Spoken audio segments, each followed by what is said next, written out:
A Pillow Named Fluffy by Derek Miller. Mornings were tough for Scout McMahon. He hit the snooze again and again. He longed for his pillow, the cottony puff, and as was habit, his pillow Scout fluffed. Why can't I stay in bed? Scout wondered each day, whether come snow, sunshine, or rain. He clung to his pillow, pressed to his head, but he still had to get out of bed. My pillow is my friend and always has been. The waking world brings dreams to an end. He snatched his pillow up and gave a great hug. From bed to his chest it took just a slight tug.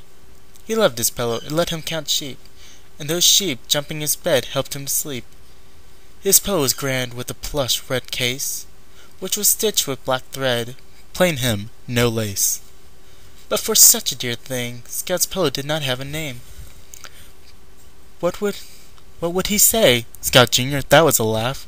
But the thought of giving a name wasn't half bad. He liked his pillow, it was always there when needed. At night, sleep was often succeeded. As Scout walked around, pillow in hand, the lack of a name was something he could no longer stand. He thought of Luke and George, Oliver and Mike, Henry and Mason, none that he liked. None of the names fit to his dismay, but he knew he'd think of one to start the day. Scout thought of its traits, comfort and soft to his face. It was never rude, or ever got mad. The pillow always made him glad. He thought of its traits and even some more. It was quiet and didn't mind if he snored. The pillow was unlike a mouse, it never scurried or roamed round the house. The pillow was trusty, like his neighbor's dog Fluffy. Perhaps like Billy's pet, Fluffy was a name for a pillow to set. Scout could hear his mother, pots and pans pulling from the oven, the smell of warm biscuits in the air. Soon his mom would come up the stairs. She would make sure he was awake and ready for school. She would make sure he would follow that one simple rule. But with Fluffy in hand, Scout marched straight toward the bed.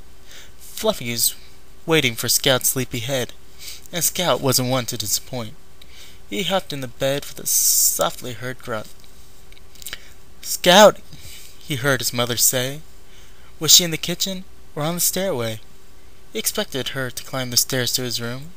Fluffy pressed against his head. Scout started to snooze. As soon as he drifted off for more sleep, Scout realized the promise to keep. Once he told his mom he'd tried better. He'd climb out of bed and get in the shower. He'd be ready for school. That was her one simple rule. So not to let his mom down, Scout swung his feet to the ground. As he stood, he looked back to his bed. Fluffy was still had the outline of his head. "I'll be back tonight," Scout had to say. "I guess I can't sleep the day away." "Scout," he heard his mother say once again. Breakfast still hot from the oven. With that, the decision was made. He would give up his sleep for food and trade. But Scout wasn't ready to leave Fluffy behind, so he picked up his pillow and headed to dine. Scout marched down the stairs, took them by twos. He marched to the table and set down Fluffy, his silent muse. "What's with your pillow?" his mom said with a laugh. "You know you can't take it with you to the bath." She set down some bacon and a fine-smelling biscuit.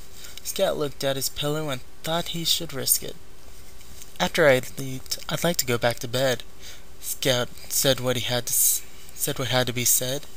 He was tired and didn't like mornings. He enjoyed sleeping in till it got boring. Scout looked at his mom, Mrs. McMahon. She looked right back at him and started to grin. "After your breakfast, you can get some more sleep. Just don't sleep too long and don't sleep too deep. I don't want you to sleep the day away, especially since today is Saturday." "Saturday," Scout looked at Fluffy. He could sleep for an hour or two if lucky. Scout downed his food and kissed his mother's cheek. Then with Fluffy in hand, went back for more sleep. And Scout and Fluffy slept, a little bit sleepy and well fed. The end.